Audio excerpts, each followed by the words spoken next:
बोलिए विष्णु भगवान की जय। यम मार्ग की यातनाओं का वर्णन, बैतरणी नदी का स्वरूप क्या है। यम मार्ग के 16 पुरों में क्रमशः गमन तथा पुत्र आदि द्वारा दिए गए पिंडदान का ग्रहण किस प्रकार प्राप्त होता है। गरुड़ जी कहते हैं कि हे केशव, यमलोक का मार्ग किस प्रकार दुखदाई होता है, पापी लोग वहाँ किस प्रकार जाते हैं। भगवान गरुड़ जी से बताते हैं, यम मार्गम महादुख प्रदम ते कथयाम्यहम मम भक्तो अपि तक्षत्वा त्वं भविष्यसि कंपितः वृक्षच्छाया न तत्रासि यस् विश्रमते नरः यस्मिन् मार्गेण चान्यादं येन प्राणान् समुद्धरेत। यम मार्ग के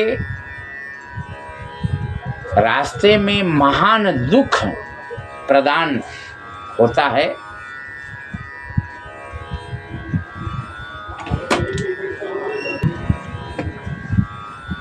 हे भक्त, यम मार्ग में वृक्ष की छाया भी नहीं है कि जहाँ प्राणी विश्राम कर सके। उस यम मार्ग में अन्न आदि भी नहीं है जहाँ प्राणों को भोजन मिल सके। वहाँ कहीं जल भी नहीं है जहाँ तृष्णा को पूरा कर सकें। प्रलय काल की भांति 12 सूर्य तपते रहते हैं। उस मार्ग में जाता हुआ पापी कभी बर्फीली हवा से पीड़ित होता है, कभी कांटे चुभते हैं, कभी महाविषधर सर्पों के द्वारा डसा जाता है। पापी कहीं सिंहों, व्याघ्रों, कुत्तों, बिच्छुओं, इन सब से डसा जाता है, कहीं आग से जलाया जाता है। भयंकर नरक में पहुंचता है। वह हजारों योजन विस्तार वाला कहा गया है। कालो लोकवटग्रस्त सर्गादन संकुलम सदा बाग्नि च तत्पत्रैः छिन्न भिन्नः प्रजायते। कौवा, उल्लुओं, गीधों आदि द्वारा उनको प्रताड़ित किया जाता है। असीपत्र के पत्तों से वह जीव वन में छिन्न भिन्न हो जाता है। अंधे कुएं, विकट पर्वत से गिरता है। छुरे की धार कहीं लगती है, कहीं कीलों के ऊपर चलना पड़ता है, कहीं अंधकार में गिरता है, कहीं जल में गिरता है, कीचड़ में गिरता है। इस प्रकार तपी हुई बालू में चलना पड़ता है। धधकते हुए ताम्रमय मार्ग में भी चलना पड़ता है। अत्यधिक धुएं से भी भरे हुए मार्ग पर उसे चलना पड़ता है। अति घोर कष्ट में प्रवेश करना पड़ता है। वहाँ कहीं घना अंधकार, दुख से चढ़ी जाने योग्य शिलाएं, कहीं रक्त, कहीं विष्ठा से भरे हुए तालाब मार्ग के बीच में मिलते हैं। अभी इसके बीचों बीच अत्यंत उग्र और घोर बैतरणी नदी बहती है। वह देखने पर दुखदाई तो है, मांस और रक्त के कीचड़ वाली वह दुख भरी नदी को पार करना पड़ता है। गहरी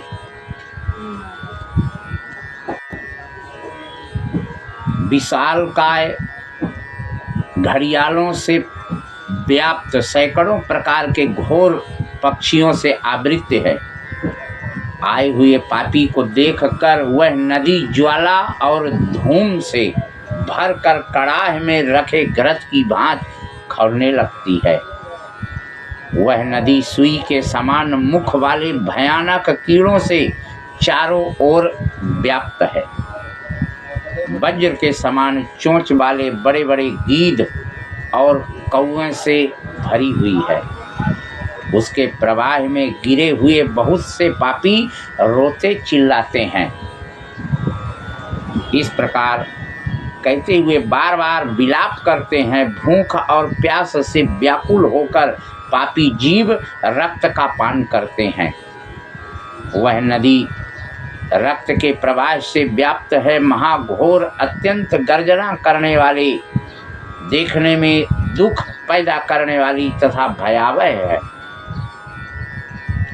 पापिनां पतनायैव निर्मिता सा नदी खग न पारं दृश्यते तस्या दुस्तरा बहु दुःखदः। बहुत से बिच्छू सांपों से व्याप्त नदी के बीच में घिरे हुए पापियों की रक्षा करने वाला कोई नहीं होता। उसके सैकड़ों हजारों भंवरों से पड़कर पापी पाताल में चले जाते हैं। क्षण भर पाताल में रहते हैं और एक क्षण में ही ऊपर चले आते हैं। इस प्रकार अत्यंत दुख पूर्वक तरने योग्य वह बहुत दुख बाने होती है।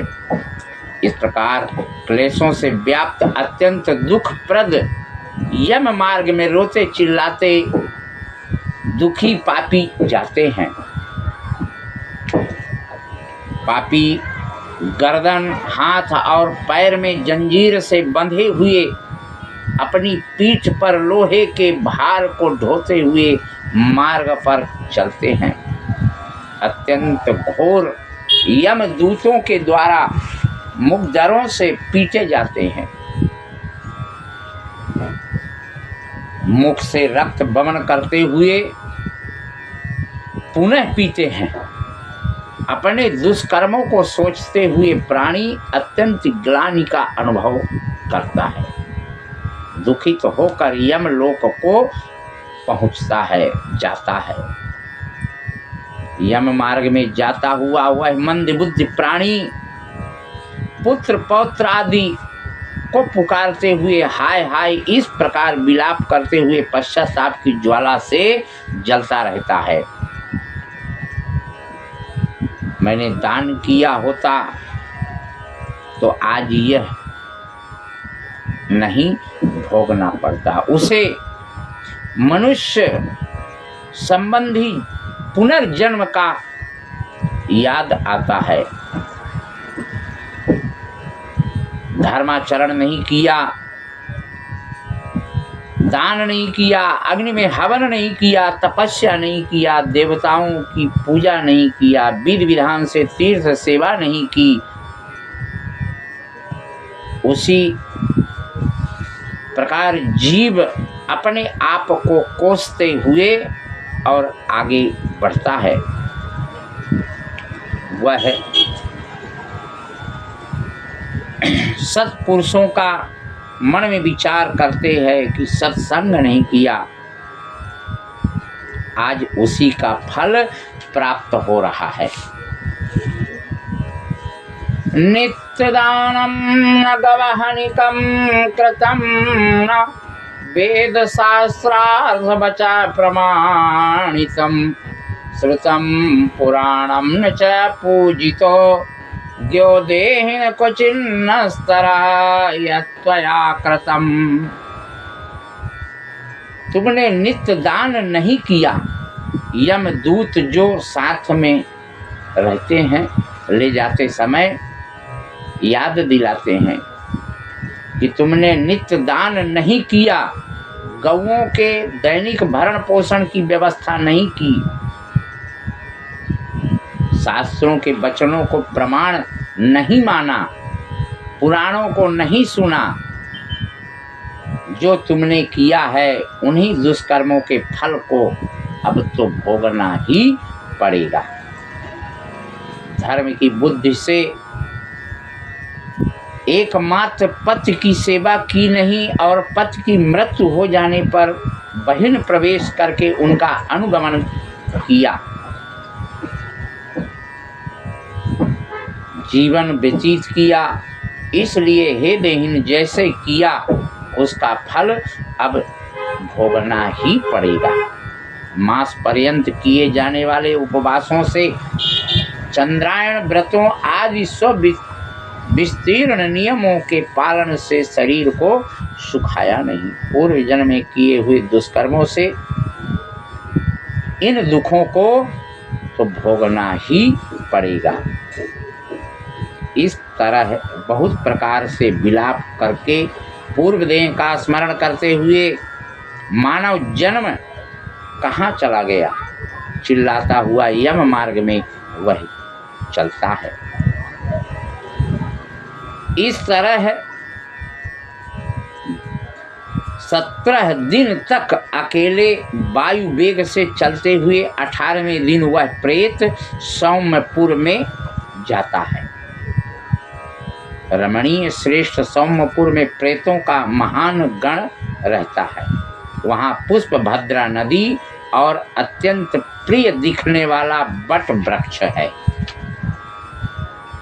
पुरे तत्र सा विश्रामं प्राप्ते यम किंकरैः दारपुत्रादिकं सौख्यम अस्मरते तत्र दुखितः धनानि भ्रतपौत्राणि सर्वं शोचति वै यदौ तदा प्रेतास्तु तत्रत्या किंकराश्चेदं ब्रुवन्। उस पुर में यमदूतों के द्वारा विश्राम कराया जाता है। वहाँ दुखी होकर वह स्त्री पुरुषों के द्वारा प्राप्त सुखों का स्मरण करता है। अपने धन, भ्रत, भाई, बंधु, पौत्र आदि विषय में सोचने लगता है। वहाँ रहने वाले यम के किंकर दूत उससे फिर कहते हैं, धन कहाँ है, पुत्र कहाँ है, पत्नी कहाँ है, मित्र कहाँ है, बंधु बांधव कहाँ हैं। जीव अपने कर्मोपार्जित फल को ही भोगता है, इसलिए सुदीर्घ काल तक यम मार्ग पर चलना पड़ेगा। परलोक के राही यह जानते हुए राहगीरों का बल और संबल पाथेय होता है। निश्चित ही मार्ग पर चलना पड़ेगा। वहाँ कोई लेन देन नहीं चलता है। क्या तुमने, यमदूत कहते हैं, क्या तुमने इसे सुना नहीं था? क्या तुमने ब्राह्मणों के मुख से पुराणों के वचन सुने नहीं थे? इस प्रकार कहकर मुग्धरों से पीटा जाता है। जीव गिरते पड़ते दौड़ते और बलपूर्वक पासों से खींचा जाता है। स्नेह अथवा कृपा के कारण पुत्र पौत्रों द्वारा दिए हुए मासिक पिंडों को खाता है। उसके बाद वह जीव सौरपुर को प्रस्थान करता है। उस सौरपुर में काल के रूप को धारण करने वाला जंगम नामक राजा रहता है। उसे देखकर वह जीव भयभीत होकर विश्राम करना चाहता है, लेकिन उस पुर में गया हुआ वह जीव अपने स्वजनों के द्वारा दिए गए त्रैपाक्षिक अन्न जल को खाकर उस पुर को पार करता है। ततो नगेन्द्र भवनं प्रेतो याति त्वरान्वितः वनानि तत्र रौद्राणि दृष्ट्वा क्रदन्ति दुःखितः निर्घृणैः कृष्यमाणस्तुरुदते च पुनः पुनः मासद्वयावसाने तु तत्पुरं व्यतीतो व्रजेत। प्राणी शीघ्रता पूर्वक वह प्रेत नगेंद्र भवन की ओर जाता है और भयंकर वनों को देख करके बड़ा दुखी होता है। दया रहित दूतों के द्वारा खींचे जाने पर वह बार बार रोता है और 2 मास के अंत में वह दुखी होकर वहां जाता है। बांधवों द्वारा दिए गए पिंड जल वस्त्र का उपभोग करके यमदूतों के द्वारा पास से बार बार मारा जाता है। उसको बांध करके और आगे ले जाया जाता है। मासे तृतीये संप्राप्ते प्राप्त गंधर्वत्तनम तृतीय मासिकम पिंडम तत्र भुक्त्वापसर्पति। तीसरे मास में वह गंधर्व नगर को प्राप्त होता है। वहाँ त्रैमासिक पिंड खाकर आगे चलता है। चौथे मास में वह शैलागमपुर में पहुँचता है और वहाँ प्रेत के ऊपर बहुत अधिक पत्थरों की वर्षा होती है। चौथे मासिक पिंडों को खाकर वह कुछ सुखी होता है। उसके बाद 5वें महीना में वह प्रेत क्रौंचपुर पहुंचता है। क्रौंचपुर में स्थित वह प्रेत वहां बांधवों द्वारा हाथ से दिए गए 5वें मासिक पिंड को खाकर आगे क्रूरपुर की ओर चलता है। 5.5 मास के बाद पिंड और घट दान से तृप्त होकर वह वहां आधे मुहूर्त तक विश्राम करके यमदूतों के द्वारा डराए जाने पर दुख से कांपता हुआ उस पुर को छोड़कर चित्र भवन नामक पुर को चलता है, जहां यम का छोटा भाई विचित्र नाम वाला राजा राज्य करता है। उस विशाल शरीर वाले राजा को देखकर जीव डर से भागता है। महावैतरणी नदी को पार करने वाले के लिए नाव लेकर आए हैं। यदि तुम्हारा इस प्रकार का पुण्य हो तो इसमें बैठ सकते हो। तत्वदर्शी मुनियों ने दान को ही वितरण देना या बांटना कहा है। यह वैतरणी नदी वितरण के द्वारा ही पार की जाती है, इसलिए इसको वैतरणी कहा जाता है।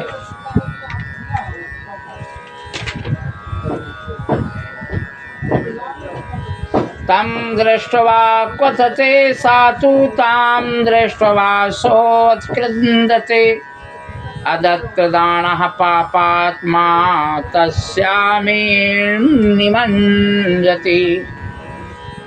यदि तुमने वैतरणी गौ का दान किया हो तो नौका तुम्हारे पास आएगी, अन्यथा नहीं आएगी। उसके ऐसे वचन सुनकर प्रेत ऐसा कहते हैं। उस प्रेत को देखकर वह नदी खौलने लगती है और उसे देखकर प्रेत अत्यंत विलाप करने लगता है। जीवन में कभी दान दिया ही नहीं ऐसा पापात्मा उस वैतरणी नदी में डूबता हुआ आकाश मार्ग से चलने वाले दूत उसके मुख में कांटा लगाकर बंसी से मछली की भांति उसे खींचते हुए पार ले जाते हैं। वहां 8वें मास में दिए हुए पिंड को खाकर आगे बढ़ता है और 9वां मास पूर्ण होने पर नाना क्रंदपुर को प्राप्त होता है। वहां क्रंदन करते हुए अनेक भयावह क्रंदगणों को देखकर स्वयं शून्य हृदय वाला हो जाता है।